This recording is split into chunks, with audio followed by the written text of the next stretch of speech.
Hello friends, आप देख रहे हैं बोले की अकाउंट चैनल और आज पढ़ने वाले हैं फाइनेंशियल स्टेटमेंट का एनालिसिस करना। तो चैप्टर का नाम है tools of financial statement analysis. Financial statement क्या होता है जो अपन ने पढ़ रखा है 11th क्लास में, ट्रेडिंग, पीएनएल, बैलेंस शीट। तो पीएनएल और बैलेंस शीट और ट्रेडिंग अकाउंट ये तीनों फाइनेंशियल स्टेटमेंट होते हैं, इनका एनालिसिस करना। अब सर एनालिसिस करने से फ़ायदा क्या होगा, क्यों करना होता है एनालिसिस? एनालिसिस करने के पीछे लॉजिक ये होता है कि भैया आपकी जो फर्म है, आपका जो बिजनेस है, आपकी जो कंपनी है, यहाँ पे कंपनी का एनालिसिस करेंगे, कंपनी के फाइनेंशियल स्टेटमेंट का। तो कंपनी आपकी ग्रोथ कर रही है, फाइनेंशियल पोजीशन क्या है, प्रॉफिटेबिलिटी है या नहीं है, उनकी एसेट्स इंक्रीज हो रही है, डिक्रीज हो रही है। तो ये सब एनालिसिस करने से ही पता चलेगा कि कितनी ग्रोथ कर रही है कंपनी, कितना ग्रोथ नहीं हो रहा है, डिक्रीज हो रहा है, इंक्रीज हो रहा है, और प्रॉफिट बढ़ रहा है, कम हो रहा है, ये सब एनालिसिस से पता चलेगा। ओके, तो यहाँ पर एनालिसिस करने के कुछ तरीके पढ़ेंगे अपन। एनालिसिस का एक सिंपल सा एग्जांपल देता हूँ क्यों किया जाता है। जैसे आप लोगों ने 8, 9, 10, 11 क्लास क्लियर किया है, पास किया है, तो पर एनम हर साल रिजल्ट आता है। उस रिजल्ट आने के पीछे लॉजिक क्या होता है, या फिर आप यूनिट टेस्ट देते हैं, फिर हाफ ईयरली एग्जाम देते हैं, उसका लॉजिक क्या होता है टेस्ट का कि भैया आपकी ग्रोथ क्या हो रही है। आप पर एनम यानी हर साल 8th क्लास में आपने परसेंटेज बनाया, फिर 9th में आपने ग्रोथ की यानी कि, फिर 10th क्लास, फिर आपने सब्जेक्ट लिए, उसमें इंक्रीज, आपके रिजल्ट में परसेंटेज में इंक्रीज हो रहा है नहीं हो रहा है। तो ये सारा कंपेयर करना होता है। तो यहाँ वहाँ पे भी आप एनालिसिस कर रहे हैं कि भैया परसेंटेज बढ़ते जा रहे हैं तो हमारी ग्रोथ हो रही है, परसेंटेज कम हो रहे हैं तो क्या कारण हो रहा है कि हमारे परसेंटेज कम हो रहे हैं। वहाँ पे भी कंपनी अपने फाइनेंशियल स्टेटमेंट का क्या करती है, एनालिसिस करती है। 4 तरीके हैं एनालिसिस करने के, टोटल 6 हैं, बट आपके कोर्स में भी 4 पढ़ा रहा हूँ मैं आपको। Comparative balance sheet, comparative balance sheet, balance sheet का कंपैरिजन करना। यहाँ पे आपको 2 ईयर 3 ईयर की बैलेंस शीट गिवन होगी, उस बैलेंस शीट का आपको कंपैरिजन करना होगा कि लास्ट टाइम हमारी एसेट्स इतनी थी, अभी इतनी है, लास्ट टाइम हमारा शेयर होल्डर फंड इतना था, अभी इतना है। Okay sir. Comparative income statement, income statement का मतलब होता है profit and loss account. Profit and loss account का भी कंपेरिजन करना, मतलब लास्ट टाइम हमने ग्रॉस प्रॉफिट इतना अर्न किया, अभी इतना किया, लास्ट टाइम हमारी इनकम, अदर इनकम इतनी थी, इस साल इतनी है। तो 2 ईयर गिवन होंगे आपको, उन दोनों ईयर के बीच में आपको क्या करना होगा, कंपैरिजन करना होगा। फिर आता है कॉमन साइज बैलेंस शीट और common size income statement. Balance sheet और इनकम स्टेटमेंट का एनालिसिस करेंगे। यहाँ पे प्रॉफिट एंड लॉस का मतलब ये हो गया, इनकम स्टेटमेंट का मतलब ये हो गया, ट्रेडिंग पैनल सारा एक में आ गया है ना, बात समझे आप। इनकम स्टेटमेंट, उसमें gross sales, sales return, profit, GP, NP, सब कुछ इनकम स्टेटमेंट में आ गया। यहाँ पे ट्रेडिंग पैनल अलग अलग नहीं, एक साथ इनकम स्टेटमेंट बनेगा। अब कॉमन साइज का मतलब होता है, ये एक वर्टिकल एनालिसिस होता है। कॉमन साइज का मतलब बैलेंस शीट में से एक कॉमन बेस लिया जाएगा, उस कॉमन बेस के हिसाब से परसेंटेज फाइंड आउट किए जाएंगे, और परसेंटेज फाइंड आउट करके हम कंपैरिजन कर सकते हैं, हम एनालिसिस कर सकते हैं। तो उसको बोलते हैं common size balance sheet. Common size analysis, balance sheet के आइटम हुए तो बैलेंस शीट आ जाएगा, और इनकम स्टेटमेंट के आइटम हुए तो इनकम स्टेटमेंट आ जाएगा। ओके, तो चारों अपन क्लियर करने वाले हैं। मैं आपको फर्स्ट पढ़ाऊंगा, पहले फर्स्ट पढ़ते हैं अपन comparative balance sheet. Okay, yes sir. तो फर्स्ट पढ़ते हैं comparative balance sheet. Comparative balance sheet में क्या होगा, बैलेंस शीट का वर्टिकल फॉर्मेट आपको पता है, ये कंपनी एक्ट 2013 के हिसाब से particular, note number, previous year, current year, absolute change और परसेंटेज चेंज, ये 4 कॉलम बनेंगे। प्रीवियस ईयर मैं एज्यूम कर रहा हूँ 2019, आपको 2 ईयर की बैलेंस शीट गिवन होगी। ओके, आपको प्रीवियस ईयर पहले लिखना है और करंट ईयर जो बाद वाला ईयर है वो बाद में लिखना है। फिर आएगा एब्सोल्यूट चेंज और एक होगा परसेंटेज चेंज।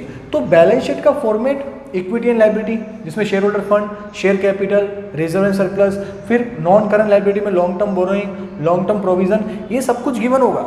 करंट लायबिलिटी में trade payable, short term borrowing, short term provision, फिर non current assets, current assets. तो बैलेंस शीट का फॉर्मेट आपको गिवन होगा, आपको ये 4 एनालिसिस करने वाले ये 4 बॉक्सेस बनाने आपको।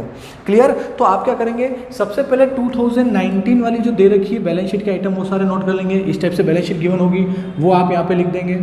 ओके, एसेट्स वाला एसेट्स में लिख देंगे आप। 2020 का भी ऐसे ही है, लाइबिलिटी वाला लाइबिलिटी में, एसेट्स वाला एसेट्स में आप लिख देंगे। क्लियर हुआ यहाँ तक?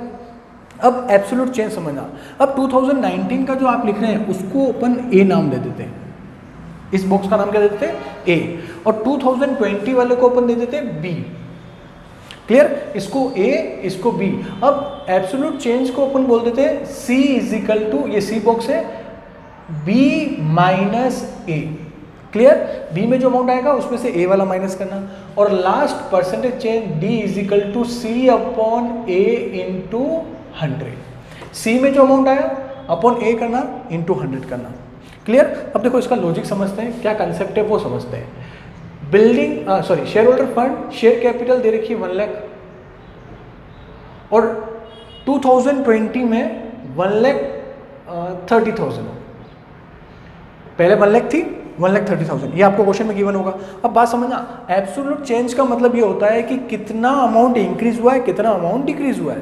तो इधर देखिए आपका 2019 से 2020 1 लाख से शेयर होल्डर फंड अपना कितना हो गया 1,30,000, शेयर कैपिटल इंक्रीज हुई है तो 30,000 आना चाहिए। कितने से इंक्रीज हुई 30,000 से। तो एब्सोल्यूट चेंज का मतलब वही है, कितना इंक्रीज हुआ कितना डिक्रीज हुआ। तो फॉर्मूला क्या बना, बी माइनस ए। बी में जो अमाउंट है 1,30,000 minus A 1 lakh, 130 minus 1 lakh is equal to 30,000। Clear हुआ। सर नेगेटिव हो जाता तो मतलब यहाँ पे 1 लाख है और यहाँ पे कम होता 90,000 होता तो माइनस का 10,000 आता, मतलब वो डिक्रीज हो रहा है अमाउंट। क्लियर हुआ। ओके सर, अब ये 30,000 जो है उसका परसेंटेज निकाल रहे हैं, कितना परसेंट इंक्रीज हुआ है। तो देखिए सी में अमाउंट कितना है 30,000 अपॉन ए वाले में अमाउंट कितना है 1 लाख मल्टीप्लाई बाय 100, तो ये आपका आएगा 30%। अब इसका भी लॉजिक समझिए, ये 30% कैसे आया, क्या है इस 30% का मतलब ये हो गया, परसेंटेज चेंज का मतलब ये हो गया कि 1 लाख का 30% इंक्रीज हुआ है। ये प्लस में आया पॉजिटिव, क्योंकि अपना इंक्रीज हुई है शेयर कैपिटल। यहाँ पे अगर नेगेटिव आता डिक्रीज होता तो परसेंटेज भी क्या आता नेगेटिव, ब्रैकेट लगा देते हैं मतलब कम हो रहा है। तो बात समझिए, यहाँ पे कंसेप्ट समझना, 1 लाख है, 1 लाख का 30% कैपिटल इंक्रीज हुई है तो 1 लाख का 30% कितना होता है 30,000, तो एब्सोल्यूट चेंज में कितना आया 30, मतलब कितना चेंजेस हुआ है। क्लियर हुआ। तो क्या कंसेप्ट, ये दोनों आपको गिवन होंगे 19 और 20, ईयर कोई भी हो सकते हैं, आप ध्यान रखना पहले वाला प्रीवियस ईयर पहले लिखेंगे, करंट ईयर बाद में लिखेंगे।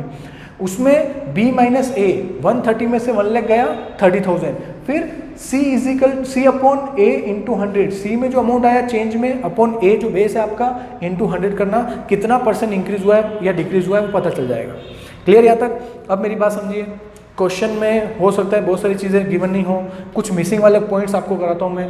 ये सारे टॉपिक ऐसे चलेंगे, मतलब यहाँ पे सारे आइटम ऐसे चलेंगे, रिजर्व एंड सरप्लस हो गया, लॉन्ग टर्म बोरोइंग हो गया, डिबेंचर हो गया, एसेट्स हो गया, सब में ऐसा ही करना है आपको। क्लियर हुआ। ओके सर, अब देखिए क्वेश्चन में मान लीजिए ये गिवन नहीं है, ये सब कुछ गिवन है, ये क्वेश्चन मार्क। तो अब आपको मैं मिसिंग वाले को समझा रहा हूँ, बोर्ड में इंपॉर्टेंट है, पूछे जाते हैं मिसिंग वाले। अब यहाँ पे देखना आप, यहाँ पे क्या लॉजिक है, 30,000 इंक्रीज हुआ है ना, यहाँ वाला अमाउंट निकाला आपने, 30,000 इंक्रीज हुआ है, ठीक है सर। तो यहाँ पे कितना 2020 में शेयर कैपिटल कितनी होगी कि 30,000 हमारी इंक्रीज हुई है। तो फॉर्मूला था b माइनस ए, मतलब किसमें से 1 लाख माइनस किया होगा तो 130 आया होगा, तो इन दोनों को प्लस कर लो, 1 लाख और 30,000 कितना हो गया 1,30,000। क्लियर हुआ। हो सकता है आपको ये वाला अमाउंट मिसिंग हो, 2019 की शेयर कैपिटल मिसिंग हो, तो बात समझना 130 में से कितना माइनस किया होगा कि 30 आया होगा, यही होता है ना b माइनस ए, तो 130 में से कितना माइनस करूँ कि 30 आएगा 1 लाख, ये आ गया sir. Clear. Okay, absolute change given नहीं है, परसेंटेज चेंज गिवन है। तो कंसेप्ट मैंने आपको भी सिखाया, ये 30% क्या है, इस 30% का लॉजिक क्या है। 30% का मतलब ये है कि जो 2019 में जितनी कैपिटल थी या कोई भी एसेट कोई भी आइटम होगा उसका 30% इंक्रीज हुआ है, ये कंसेप्ट हुआ। तो 1 लाख का 30%, एक तो ऐसे निकाल दो 1 लाख का 30%, और आपके माइंड में आ रहा होगा सर ऐसे भी तो कर दो, 130 में से 1 लाख गया, चलो ये भी हटा देते हैं,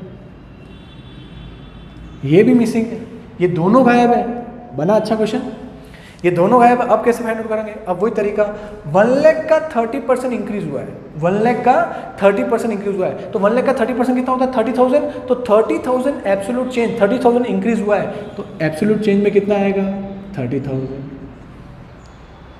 क्लियर यहाँ तक। अब ये फाइंड आउट कर सकते हैं, नो प्रॉब्लम सर, ये अभी सिखाया आपने, कौन से अमाउंट में से 1 लाख माइनस करेंगे तो 30,000 प्लस का आएगा 1,30,000। क्लियर। तो ऐसे आपको सारे आइटम का, बैलेंस शीट के सारे आइटम का क्या करना है, एनालिसिस करना है। क्लियर हुआ। बहुत important comparative balance sheet. Okay, thank you dear.